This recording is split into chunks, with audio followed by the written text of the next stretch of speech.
सीधा रुख करते प्रधानमंत्री नरेंद्र मोदी का, जहां वो क्रिसमस के मौके पर जनता को संबोधित कर रहे, कुछ कह रहे, सुनवा देते हैं आपको। द होली पोप के इन शब्दों में उसी भावना की झलक है जो विकास के लिए हमारे मंत्र में है।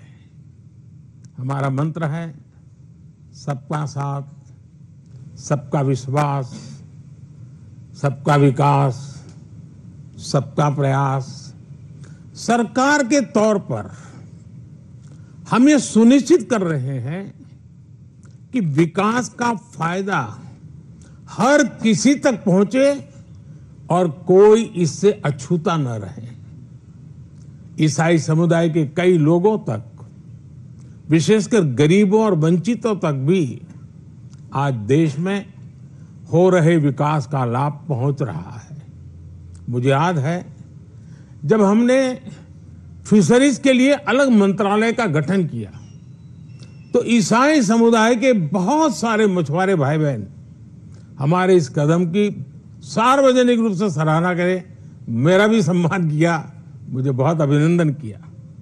साथियों, क्रिसमस के इस अवसर पर मैं देश के लिए, क्रिश्चियन कम्युनिटी के लिए एक बात जरूर योगदान करूंगा कि आपके योगदान को भारत गर्व से स्वीकार करता है।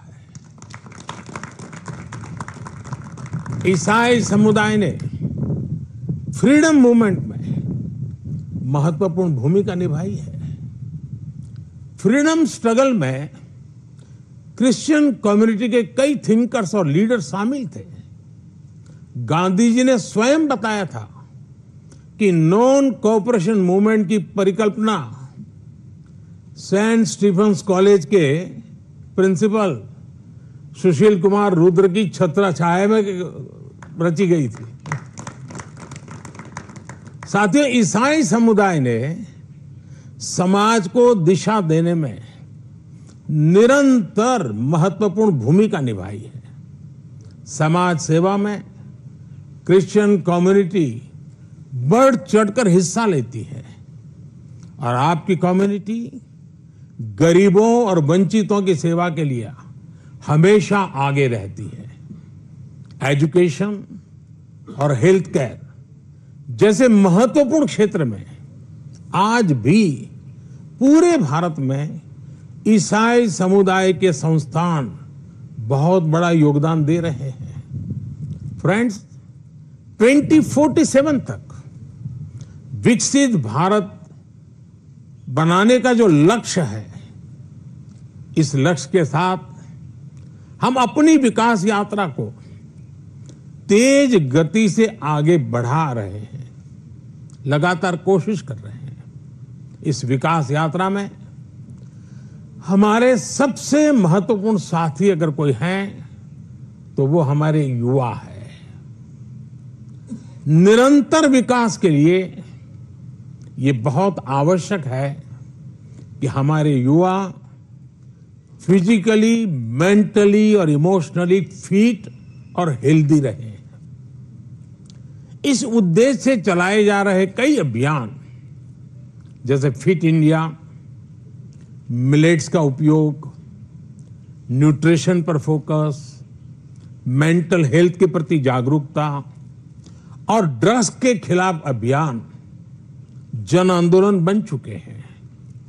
मैं क्रिश्चियन कम्युनिटी के लीडर से, विशेषकर जो एजुकेशन और हेल्थ केयर इंस्टीट्यूशन से जुड़े हैं, उनसे आग्रह करूंगा कि वो इन विषयों के प्रति लोगों को और जागरूक बनाएं। साथियों, क्रिसमस पर गिफ्ट्स उपहार देने की परंपरा है। मुझे भी बहुत ही पवित्र तोहफा मिला अभी और इसलिए इस अवसर पर हम ये विचार करें कि कैसे हम आने वाली पीढ़ियों को एक बेटर प्लेनेट का उपहार दे सकते हैं। सस्टेनेबिलिटी आज के समय की जरूरत है। लिविंग ए सस्टेनेबल लाइफस्टाइल, ये मिशन लाइफ का सेंट्रल मैसेज है। एक ऐसा इंटरनेशनल मूवमेंट है जिसका नेतृत्व भारत कर रहा है। ये अभियान प्रो प्लेनेट पीपल को प्रो प्लेनेट लाइफस्टाइल अपनाने के लिए प्रेरित करता है।